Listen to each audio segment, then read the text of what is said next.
Welcome, everybody. In this video, we're going to focus on the why of learning and the principle called multiple means of engagement. This principle is focused on the effective neural networks within the brain.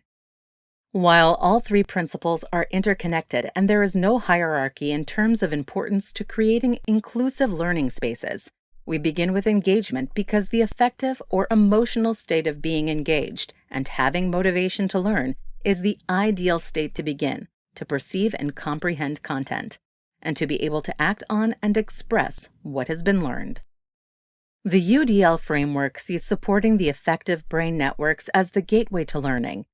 There are many influences that affect learner variability, including differences in our neurological makeup, our culture, personal relevance, and background knowledge of experiences.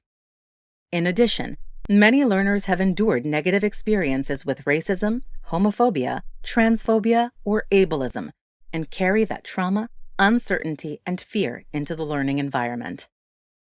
All individuals differ markedly in the ways in which they connect emotionally, derive purpose, experience autonomy, and are willing to persist through challenge while learning. There's not one single method or strategy that will respond to this diversity. Keeping learners engaged means they are provided with multiple ways to partake in learning, helping them to personally identify why they are learning something. The multiple means of engagement principle is concerned with how we make decisions based on emotions and motivations. It guides the design of learning environments that are safe, relevant, and support student resilience, self-awareness, and ability to persist through challenge. The first guideline level is access. So moving from left to right on the access level, we come to the guideline of recruiting interest in the engagement principle. The guideline of recruiting interest is about optimizing choice, ensuring relevance and authenticity, and by minimizing threats and distractions. Offering learners choices in how they engage and share their thoughts and ideas can help develop self-determination, pride in accomplishment, and increase the degree to which they feel connected to their learning. To empower learners to take charge of their own learning, involve learners, where and whenever possible, in setting their own personal academic goals in the course. Designing activities so that learning outcomes are authentic and communicated to real audiences helps learners to reflect on the purpose of what they're learning and the relevance to their own lived experience. When we reduce distractions and stressors for learners, we create the optimal instructional environment, which are safer spaces in which learning can occur. Following the guideline of recruiting interest is the build level.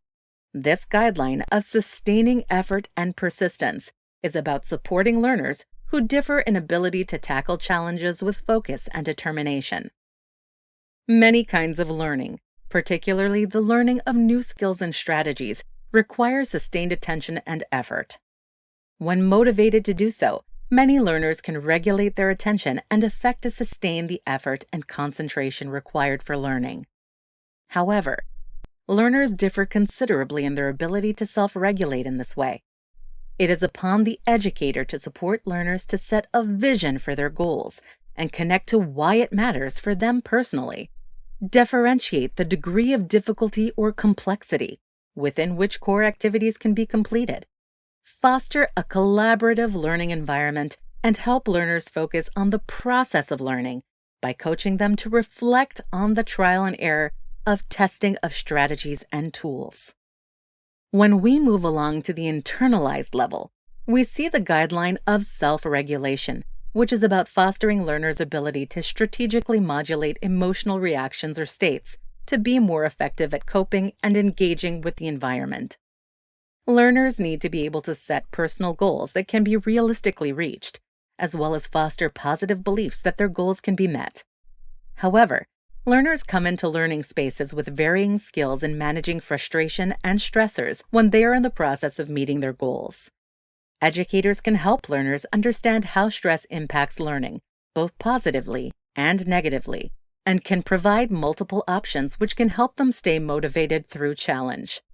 Some of the ways to incorporate the nurturing of self-regulation skills while learning is to help inspire confidence and ownership of learning. provide strategies to manage healthy emotional responses and interactions, and increase awareness around progress toward goals and how to learn from mistakes.